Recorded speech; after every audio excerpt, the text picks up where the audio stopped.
Spoštovane in spoštovani, lepo pozdravljeni v današnjem pogovoru o najširšem pomenu cepljenja, ki smo ga v STA klubu Slovenske tiskovne agencije pripravili pred letošnjim Evropskim in svetovnim tednom cepljenja, ki poteka do 30. aprila od 24. ko se začne.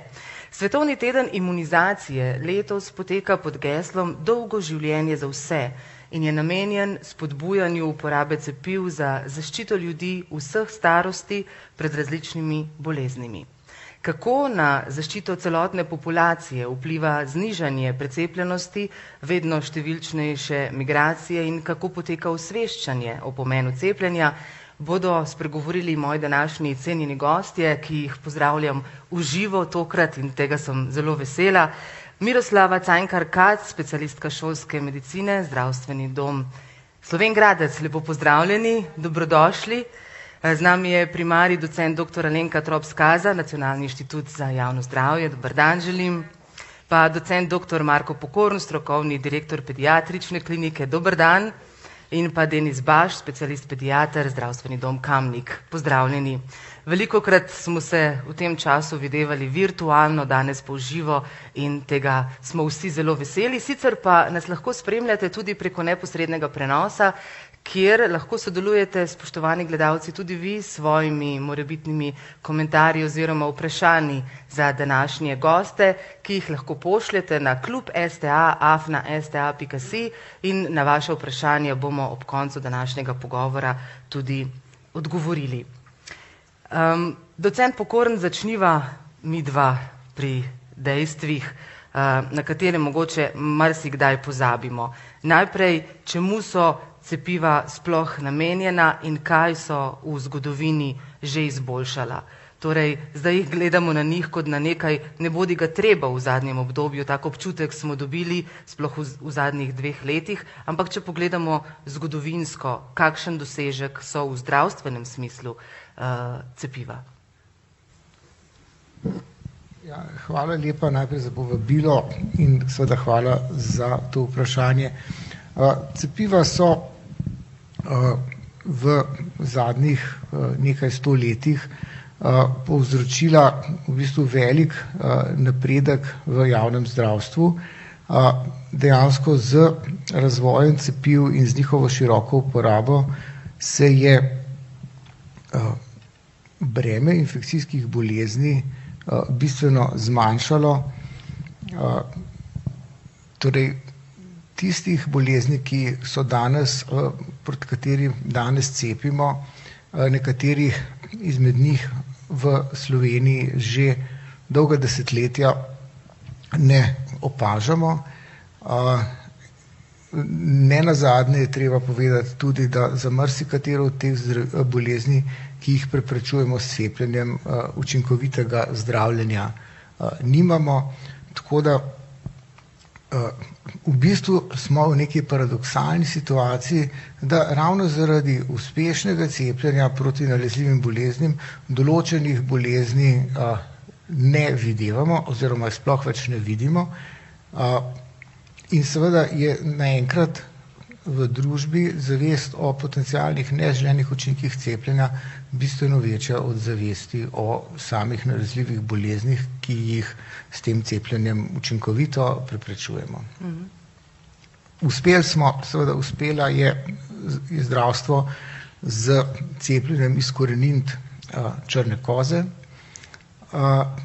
Uspeli smo izkoreniniti že 2 od divjih virusov otroške paralize in seveda upamo, da bomo lahko podobno rekli v prihodnje še za kakšno bolezen, predvsem pa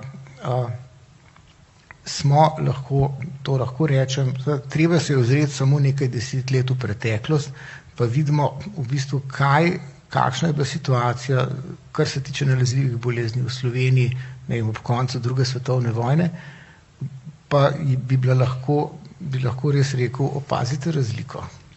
Kdaj smo nazadnje recimo imeli otroško paralizo v Sloveniji? Otroška paraliza so bili primeri v 80. letih prejšnjega stoletja. Davica, zadnji primer v Sloveniji je bil leta 1967, bilo je pa recimo še leta 1946, po koncu druge svetovne vojne, preko 2000 primerov davice letno v Sloveniji in preko 100 umrlih zaradi te bolezni. Tako da zdaj pa že več kot 50 let te bolezni nimamo. Seveda je pa še vedno treba zagotavljati visoko stopnjo precepljenosti, ker v državah, kjer je zaradi določenih političnih sprememb, razpada sistema javnega zdravstva prišlo do upada precepljenosti, so se te bolezni ponovno pojavile. V bivših sovjetskih republikah, po razpadu Sovjetske zveze, je prišlo predvsem tam v baltskih državah do precejšnjega števila primerov davice. Tetanus je bolezen, proti kateri cepimo že dolga desetletja in dejansko pri otrocih je praktično ne vidimo več. Seveda smo pa imeli necepljenega otroka, ki je pa imel tetanus pred par leti. In to nas je spet opomnilo na to, da proti določenim boleznim, ki niso izkoreninjene, moramo še vedno cepiti. Še vedno obstajajo možnosti in vedno večje so z migracijami, bomo danes spregovorili v današnjem pogovoru, da se bolezni, na katere smo že pozabili in niso izkoreninjene, lahko vrnejo tudi k našim sosedom in k nam domov. Primarij Trop Skaza, kakšne izkušnje pa imamo s cepljenji v Sloveniji v preteklosti? Če govoriva recimo o obveznih cepljenih, o cepljenih proti otroškim boleznim, so bila to cepljenja v zgodovini, če pogledava, ki so jih težko pričakovali starši, da so lahko na tak način zaščitili otroke, ali so že takrat mogoče se pojavljala vprašanja, ki jih zastavljajo starši dan danes? Torej, samo če se navežem na docent Pokorna, v glavnem tudi v 60-ih letih, ko še ni bilo implementirano cepivo proti otroški paralizi, imamo dobre dokumentacije tudi na naših tleh, kako je bilo, ko so bolniki bili v železnih pljučih oziroma so dihali z njihovo pomočjo, vemo par 100 primerov na leto, tako da veliko olajšanje, ko je bilo dostopno cepivo proti otroški paralizi. Sama se spomnim, kako mi je bilo težko, ko sem recimo prebolevala ošpice in implementacija določenih cepljenj v Sloveniji, ko so bila cepiva na voljo, so bila seveda več kot dobrodošla. Kako smo se s tem srečevali skozi desetletja? V bistvu dan danes, bom začela od konca proti začetku, se srečujemo s tako imenovanim fenomenom oklevanje za cepljenje. Torej, ne gre popolnoma za nov fenomen, to je znan že, naprimer, samo primer, 1853. leta so v Veliki Britaniji uzakonili obvezno cepljenje proti črnim kozam, nato pa je proticepilska liga, ki je bila ustanovljena v tistem času, dosegla, da se je cepljenje kot obvezno razveljavilo.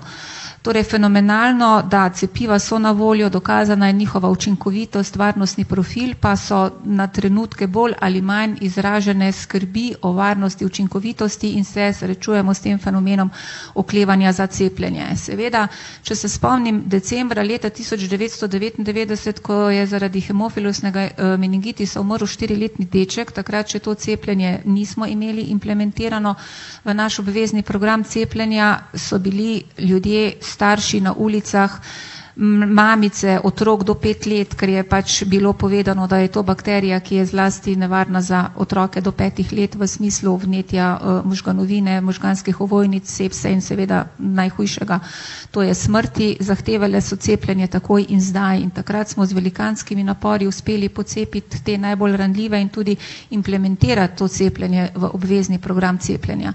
Tako da Slovenija je sedaj na nekem razpotju oziroma se srečujemo z nekim paradoksom, kot je bilo že povedano, da so cepljenja postala žrtev lastne učinkovitosti in se srečujemo z vprašanjem, zakaj pa cepimo, saj bolezni sploh ne poznamo več.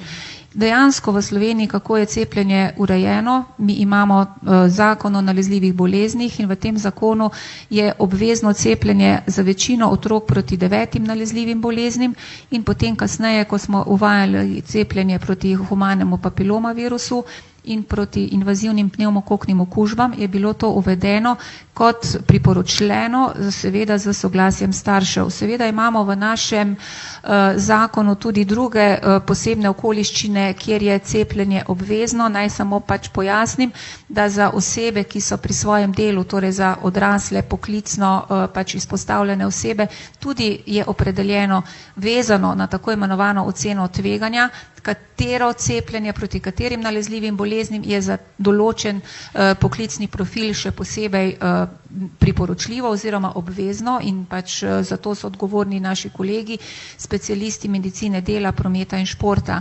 In mogoče samo še ena zanimivost, ker so te polemike o obveznem in pa prostovoljnem cepljenju na trenutke bolj ali manj vroče, kaj je tisto glavno oziroma kateri so tisti trije glavni razlogi, zakaj naprimer, če se pogovarjamo o obveznem cepljenju, starši nekako cepljenje odklanjajo, kljub tej, bom rekla, zakonski obveznosti.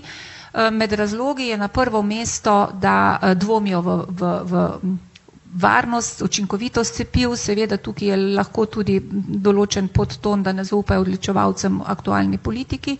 Na drugem mestu med razlogi, zakaj starši oklevajo, niso pa proti, torej oklevajo, je tako imenovana samozadostnost, češ nalezljiva bolezen ni tako nevarna, zakaj nasilijo v cepljenje, v bistvu meni se ne more ali pa mojemu otroku nič zgoditi. In tretja je cona udobja, to pomeni, moraš iti na neki kraj, določen termin, moraš se naročiti. To so tisti trije poglavitni razlogi.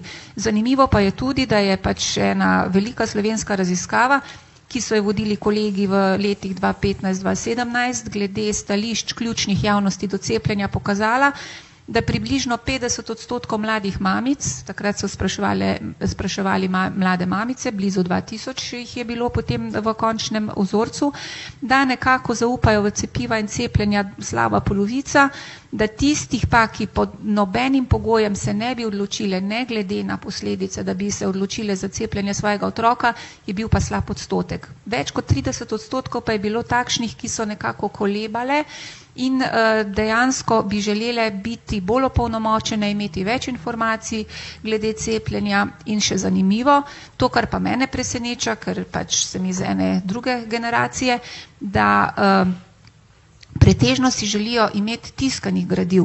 Ne, vsi veliko stavimo na internet, na v bistvu te platforme, želijo imeti tiskana gradiva, največ, kar se tiče zaupanja, zaupajo zdravniku.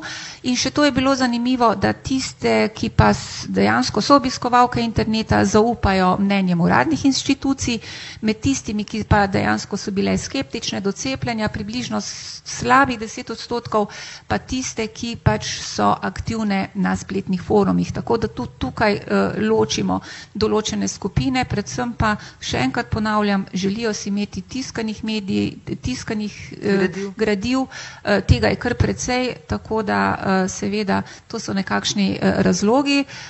Moram pa povedati dobro novico, da kar se pa tiče odstotkov dosežene precepljenosti proti tem klasičnim otroškim nalezljivim boleznim, se sploh zadnji 2 leti odstotek je poviševal, tako da imamo proti davici, tetanusu, oslovskemu kašlju, otroški paralizi in okužbi s hemofilusom tipa B približno 95% precepljenost na ravni države. Imamo posamezne tako imenovane žepe, kjer se dosega nižja precepljenost, ampak po mojem mnenju je precepljenost še višja, kajti poroča se na določen moment, potem se pa še cepijo tako imenovani zamudniki. In tudi pri cepljenju proti ošpicam, mumsu in rdečkam se približujemo pač temu 95% precepljenosti. In tisti rahel trend, ki smo ga opažali recimo zadnjih 10 let, ko je mogoče za 0,3–0,5 odstotka precepljenost padala, se je sedaj stabiliziral oziroma je trend navzgor, kar je seveda, bom rekla, za nas, ki želimo, da je populacija zdrava, dobra popotnica.